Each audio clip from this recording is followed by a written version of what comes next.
The latest on the FBI gambling scandal that has rocked the NBA. Plus, could this be the highest-rated World Series ever? Hi, everyone, and welcome to Front Office Sports Today, your look inside the stories shaping the business and culture of sports. From FOS Studios here in New York City, I'm Baker Machado. And I'm Renee Washington. Thanks so much for joining us as we close up the week, because we're also going to get into a preview of the World Series tonight in a moment. But first, let's dive into our main event. Well, the NBA is still reeling after news of Portland Trail Blazers coach Chauncey Billups, Miami Heat guard Terry Rozier, and former NBA player and coach Damon Jones all indicted in a pair of sweeping federal investigations into illegal sports betting and rigged poker games. Now, both Billups and Rozier are denying the charges and were placed on leave by the NBA until their court dates later this year. So let's bring in FOS reporter Ben Horney, who's been all over this for us.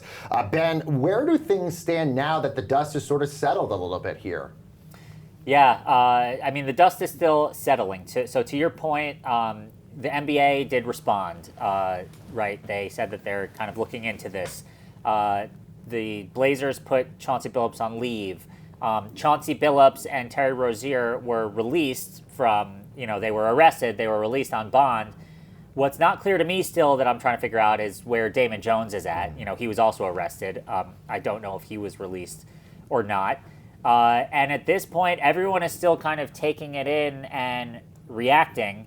There's still plenty to come. I think, as I said yesterday, this is the tip of the iceberg. We're expecting, the investigations are still ongoing. We really don't know, what will come next.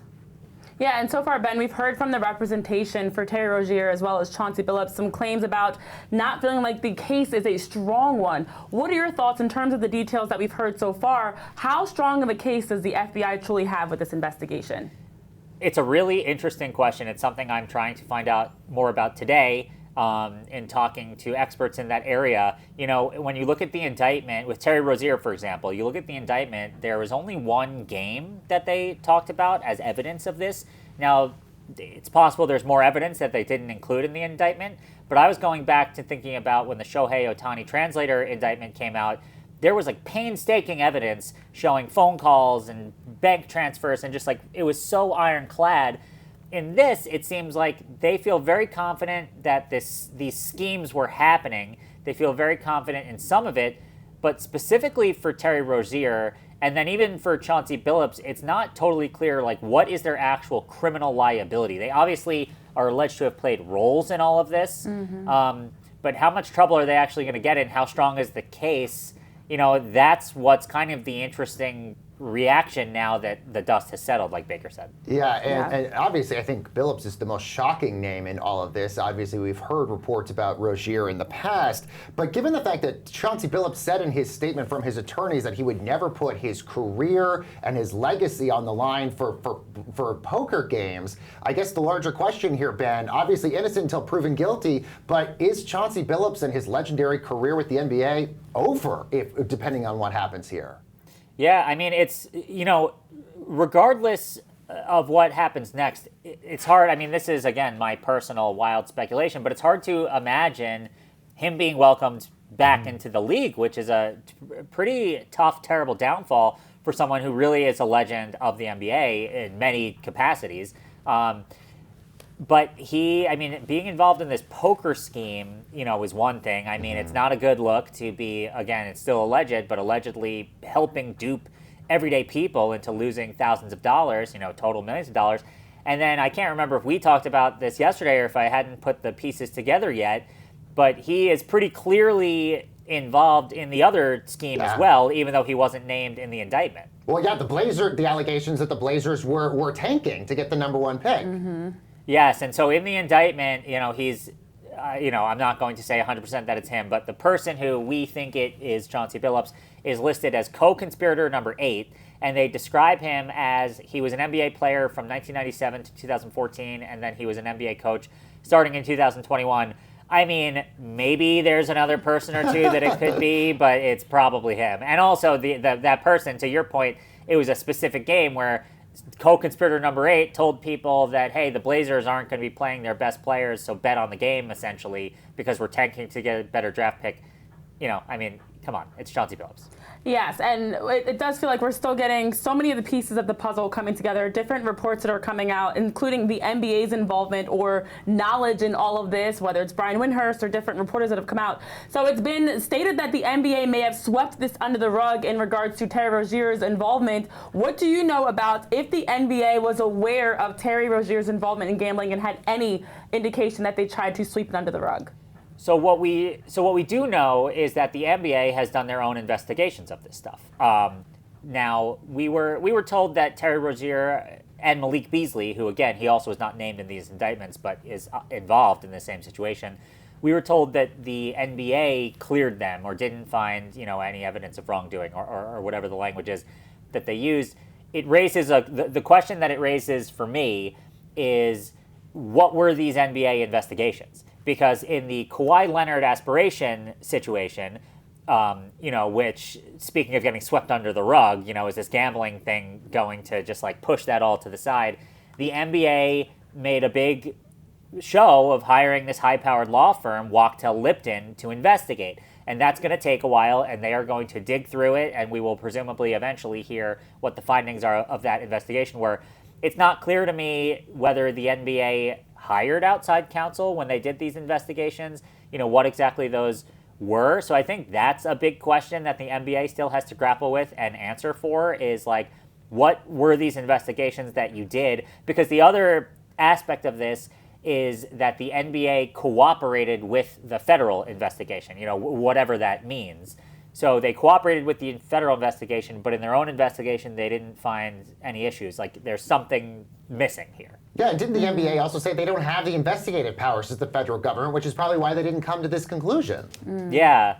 But, again, whether it's the Kawhi situation or any of these, I mean, these don't look good for the league. And we talked about how you need to find guardrails for sports betting.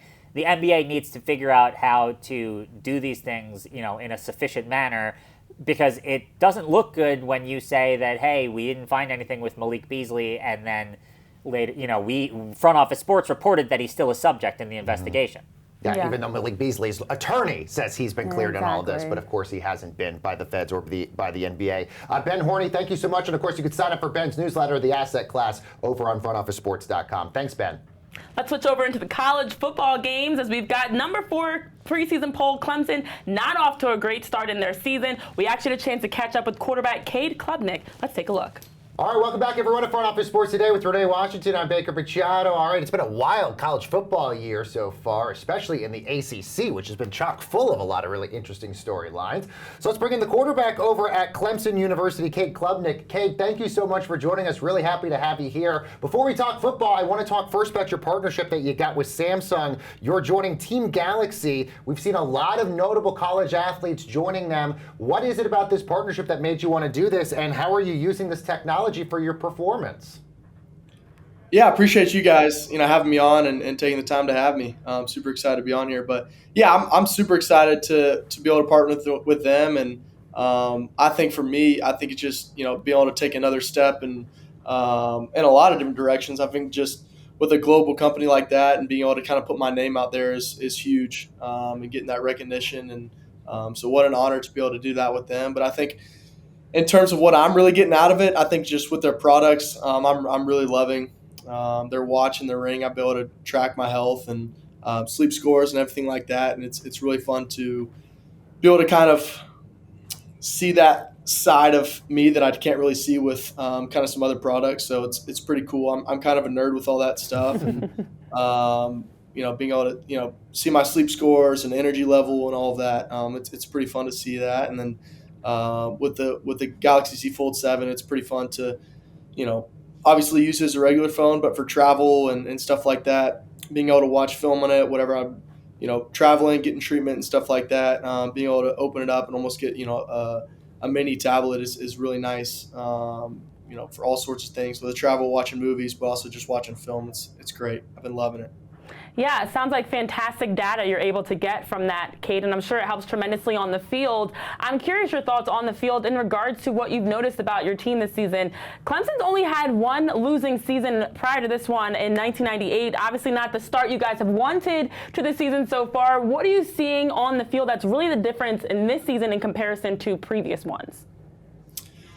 Yeah, I mean, it hasn't been the season that we really wanted, but we're going to continue to battle. And, that's who I am, and that's who this team is and what this program is. We're not a team that's going to quit and continue to battle every single week. I'm a competitor. I love to win, and I hate to lose. So just continue to battle. We're just going to, keep ourselves just striving to be the best that we can be. And that's really what we can be. And right now we got 5 more weeks to play, and we're going to do everything we can to go finish the best we can, and continue to lean on the guys around us, and just go be the best we can be. That's really what we got to do. Let's talk about your coach here for a moment, Dabo Swinney. He's obviously had a long relationship with you. Describe sort of how he is as a coach and what sets him apart from all these other coaches that are out there in college football right now. Oh, man. Coach Swinney's, probably my favorite coach I've ever had in my whole life. I mean, he is just unbelievable. I mean, you spend 5 minutes with the guy, and he is just so caring. You hear the term, players coach all the time, but he really is. He's won a lot of championships, but I guarantee you, when he retires, the biggest thing that he's gonna be most proud of is the impact he has on his players. Because he truly cares about the 30-year-old version of us more than anything. And to be able to have a coach like that really, truly cares for you as a person, and 99.99% graduation rate, 100% job placement.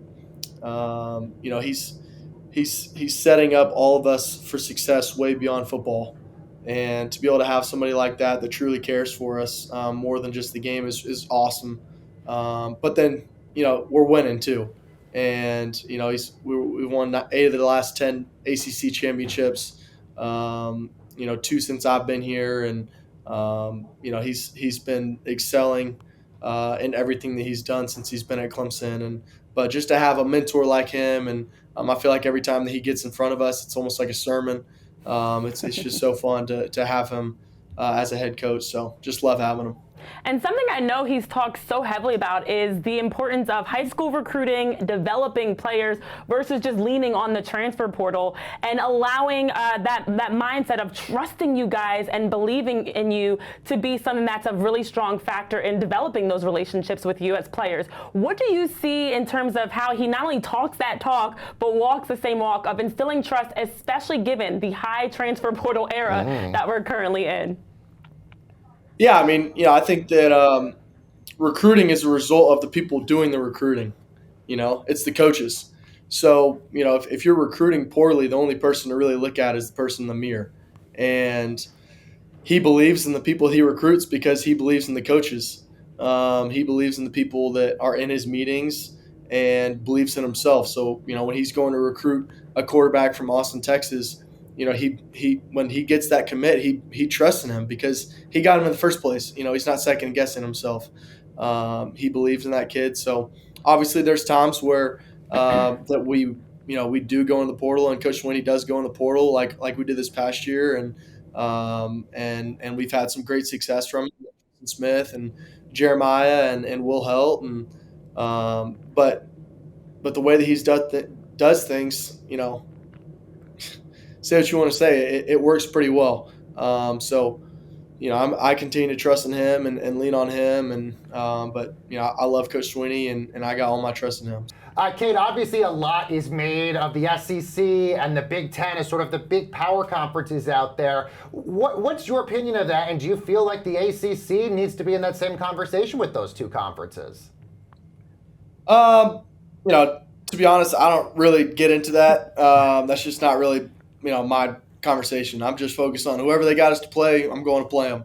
I came to play at Clemson. And I didn't come to play in the ACC or, not play in another conference. I came to play at Clemson, and that's really all that matters to me. And I feel like whenever you're in it, that's what matters, and you got to focus on week to week. And that's it. That's really it. I know that's maybe not the answer you're looking for, but that's my answer. And Still works. Still works. I like that. As you mentioned, it's more about the program, the school, the coaching staff, the teammates, the partnerships you get through that, such as this moment, Samsung, more than anything beyond that. Amazing. All right. Well, Cade, such a pleasure to have you on. Thank you so much for joining us. That is Clemson quarterback Cade Klubnik. Thank you again. All right, thanks so much to Cade. And coming up, Renee and I are previewing tonight's big World Series Game 1. That's coming up next.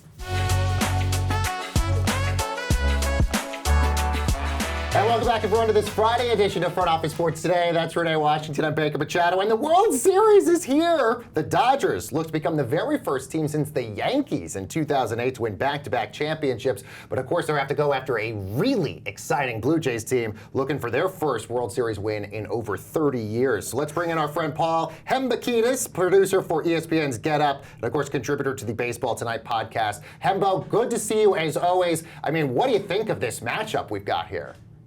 So high level, this is an absolute grand slam for Major League Baseball for so many obvious and even less obvious reasons. Let's start with the fact that Shohei Ohtani is our Babe Ruth, the most popular player on planet Earth, and the combination of he and Yamamoto and Sasaki are going to draw record numbers from Japan. We saw Game 4 of the NLCS do more than 10 million viewers in their native Japan, an enormous number. We, of course, know north of the border, the Toronto Blue Jays are the team of an entire nation. And on average, they're going to draw nearly 1 million viewers during their regular season games. So you're going to have so many televisions across the world here to watch what I'm calling the international pastime. That's exactly what baseball has become. Baseball is a global game. It has embraced its global features as much as any sport across our landscape. And the fact that we have these global stars in these markets thriving on the biggest stage, Rob Manfred in his office in New York is most definitely happy at the matchup that we got. The baseball is great right now. From the perspective of capital B baseball, say, they could not have possibly asked for a better match. So true. Well, a lot of these global superstars, there's an overlap and a common denominator that's both Toronto and the Dodgers were interested in them at one point as free agents, especially in the last couple years. When you look at Roki Sasaki, Yoshinobu Yamamoto, of course we remember the plane being tracked for Shohei Ohtani, as everyone thought he was in Toronto, even Teoscar Hernandez and Blake Snell. But it was not only the winning pedigree, but also the money that ultimately was the deciding factor why they became Los Angeles Dodgers. With being one of the highest payroll teams across Major League Baseball and the deferred contract and all the financials around the Dodgers, to allow them to have a team that can be even competing right now to win back-to-back, are the Los Angeles Dodgers, in a sense, ruining baseball, Hembo? Most definitely not, but don't ask a Major League Baseball owner that question, because the worst-kept secret across baseball, as you well know, is that every owner is desperately rooting for the Dodgers to win, so they can bring that data point to the collective bargaining table the next time they do these CBA talks, of course. We know the 2027 season is all up in arms. We've talked about it ad nauseum. And it's the worst-kept secret in baseball. And I'll tell you what, owners are going to cite numbers like these when they decide to implement the salary cap as being the number one priority when it comes to their next round of CBA. I ask myself the question, how strong is the relationship between payroll and playoff advancement? And how has that relationship evolved over time? And my friends, the numbers are loud. The numbers are these. I looked at the last 4 CBA windows and discovered that from 2007 through 11, so 4 CBAs ago, the relationship between payroll and postseason advancement was weak. In fact, spending barely correlated with October success. I checked across the next 5 years. That relationship strengthened by 23%. Across the next 5 years, it strengthened by another 22%. And since 22, so that is to say the current CBA, it's risen another 15%. So I'll do the math for you. When you take it all together, there is a 73% increase in the strength of payroll's connection to postseason advancement. And that's the sharpest sustained growth of any phase of team success, regular season record, or even making the playoffs. So that's a lot of math. What does it mean? It means you can buy championships. And you best believe owners across baseball are going to cite this research and research like these when they go to those dreaded negotiating tables a couple of years from now. They'll be saying per Hembo. This is yes, why. that is a Hembo stat, and I love that. And it makes a lot of sense because, look, we had the Dodgers-Yankees last year. We have the Dodgers versus the 5th highest payroll right now with the Blue Jays. So I guess my question would be, then does this make it maybe an equally matched series, unlike what the Dodgers got with the Brewers, where basically you have 2 teams that are spending tons of money on their players, that maybe this could go a few games? I see the Dodgers winning this series, but I see the Dodgers winning this series in 6 games. I've seen some people suggest 4. Could happen, a gentleman's sweep in 5, but the Toronto Blue Jays are entering the series with bats literally as hot as we have almost ever seen a team enter the World Series, comparable to the 2002 Angels, comparable to the 2007 Red Sox, both stacked lineups that wound up winning the World Series. And so if history is any indication, if you're a Blue Jays fan, hang on to that. Not only did you do that, you did it without Bo Bichette, your second best hitter. True. So there is no question in my mind that the Toronto Blue Jays can hit. In baseball parlance, the Toronto Blue Jays can bang. And they can hit a Dodgers lineup, starting rotation that has been outstanding. But ultimately, as you well know, the Dodgers are the Death Star. They have the best starting rotation we have seen in recent years. An absolutely loaded lineup with 3 first-ballot Hall of Famers hitting first, second, and third. If the Blue Jays win this series, you've seen the odds just like I have, it's going to take a Herculean effort from that lineup. It definitely will. And it seems as though there's so much that every series brings different. What do you anticipate for this matchup for the Blue Jays Dodgers as the X factor? We've got great pitching through both. We've got hot bats through both. What's going to be the X factor that helps get the edge in whoever wins it? Mookie Betts. Mookie Betts is the X factor for the Los Angeles Dodgers. He's one of the aforementioned first ballot Hall of Famers who happens to be hitting behind Shohei Ohtani. And Ohtani is so good that he's being intentionally walked so that you can face Mookie Betts, who's going to be a Hall of Famer someday and is one of the greatest players of this generation. Not only has Mookie Betts made you pay when you put on a Shohei Ohtani intentionally, but Mookie Betts is also a Gold Glove defender at shortstop after establishing himself as one of the best right fielders of all time. Imagine a world in which 1967 rolls around and the Pirates move Roberto Clemente off a right field to a shortstop. That is literally what the Dodgers have done with Mookie Betts, and he's I think, pretty decent dark horse pick to win the World Series MVP accordingly, because as you well know from knowing ball, he's going to see opportunities with men on base, most notably Shohei Ohtani on base, because the Blue Jays make so much contact, so much hard contact on the ground. I think the opportunity for him to showcase his defense is going to be in full effect. I think we're also, Hembo, still sort of recovering from the Shohei Ohtani Game 4 just a few nights ago. That 3 home run night. By the way, all 3 of those home runs were just like insane home runs. They didn't even stay inside the stadium. Plus his pitching performance. I guess large picture here, when we look at him compared to the Babe Ruth and all of these other icons in baseball history, where do you think he's going to stack up when it's all said and done? He's the best player ever. Babe Ruth went 1 for 10 in the 3 postseason games in which he pitched. Ohtani had a 10 strikeout scoreless performance in which he hit 3 bombs, a combined more than 1,200 feet. We've never seen anything like it. And last year, of course, he hit in the World Series, but we didn't see him pitch. He's going to be lined up to do something in this World Series that we have never seen before. He is quite literally the best baseball player that has ever lived. In the most recent time we saw him play, he had the best performance of any baseball player in any game in the history of the sport. And it is crazy to think it took us so long to finally see Shohei Ohtani hitting and pitching in the postseason, and we've been robbed of these years we could have been seeing this happen. All right, what Hembo's saying Dodgers in 6, is that what you're saying? Dodgers in 6. Ooh, Take me to the bank. I love Rodgers this. This is in going to be great. 6. Hembo, good stuff as always. Paul Hembekides, ESPN Get Up producer and, of course, contributor to the Baseball Tonight podcast. Thank you, Hembo. And more Front Office Sports is headed your way, everyone, right after this quick break. Welcome back, everyone, to Front Office Sports Today. That's Renee. I'm Baker. And let's get you caught up on some of the other stories we're following over at the FOS Water Cooler. All right, it was a great opening night tip-off for NBC and Peacock as the return of the NBA after 23 years brought in 5.6 million viewers on Tuesday. That was the most-watched opening night since 2010 and up an astounding 90% from opening night last year on TNT.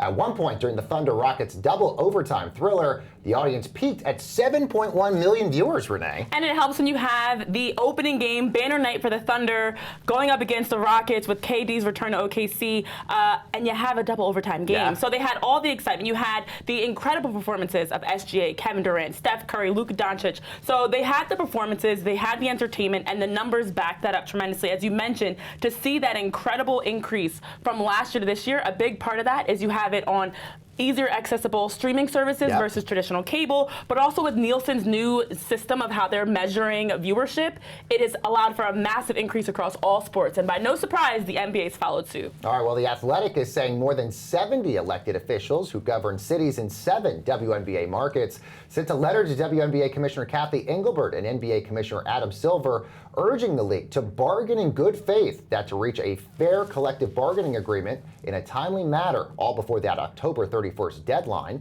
Now, one of those officials is New York City mayoral candidate Zoran Mondani. The current WNBA CBA expires at the end of this month, and both the players and the league remain divided on key issues, including revenue sharing and player salaries as well, Renee. So do you feel like this might push the WNBA to get a deal? Well, that's the key, Baker, because everything we've heard from the WNBPA, from the league itself, seems like they're not getting any closer on the massive issues around things like salary. And so I know some of the officials that were included in this incredible 70 elected officials list were also mentioning the similarities between the fight that women have in general for maternity leave and care, child care, and other maternal and specific female issues that they feel like need to be addressed in terms of how women are treated in the workplace. This is no different in terms of the WNBA having players fighting for having the same support that the men do. So I feel like this should push things closer because it's bigger than the league. We're getting into politics, government officials that are also getting involved saying, listen, we need to get this CBA wrapped up because there are implications that are not only going to impact the WNBA, but can also impact these various cities and markets if we have any sort of work stoppage or labor stoppage. Especially because we saw attendance up in a lot of these cities, which helps revenue and all of that stuff in these particular cities, which is very important. Well, during a Zoom call with the Packers and reporters, Steelers quarterback Aaron Rodgers said he's pretty sure this season will be his last, and that he also plans to ceremoniously end his career with the Packers. That, of course, a team he played 18 seasons for. Rodgers said, quote, regardless of when I hang it up, that's the bulk of my career. I'll retire a Packer and I'll see what happens after that. I've got a lot of love for that organization and my time there. The Packers almost certainly would welcome Rodgers back, just as they did with Brett Favre, who was inducted into the Packers Hall of Fame in 2015, just 1 year before he was introduced to the Pro Football Hall of Fame, Renee. Listen, I get it. For Aaron Rodgers, this is where you won a Super Bowl, Super Bowl MVP, 4 regular season MVP awards, a ton of different accolades. He still has a lot of the records that he holds in terms of passing and quarterback records during his time with the Packers. We understand, and then of course he even backed it up saying beyond the success on the field, it's the tight-knit group he was a part of. It's the fact he loved playing in Lambeau Field. That community was so special since when he was drafted in 2005 to when he left in 2022 to go to the Jets, that it helped literally grow him. He made a lot of money there. He developed in terms of his professional career.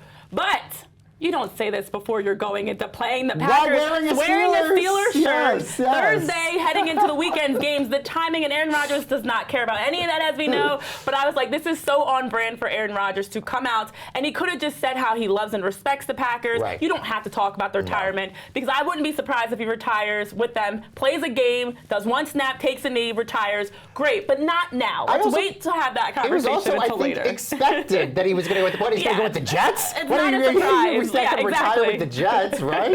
Well, U.S. Soccer honored the career of legend Alex Morgan this week during the U.S. women's national team match against Portugal with a framed jersey with the number 224. That, of course, is the number of appearances that she made for the team.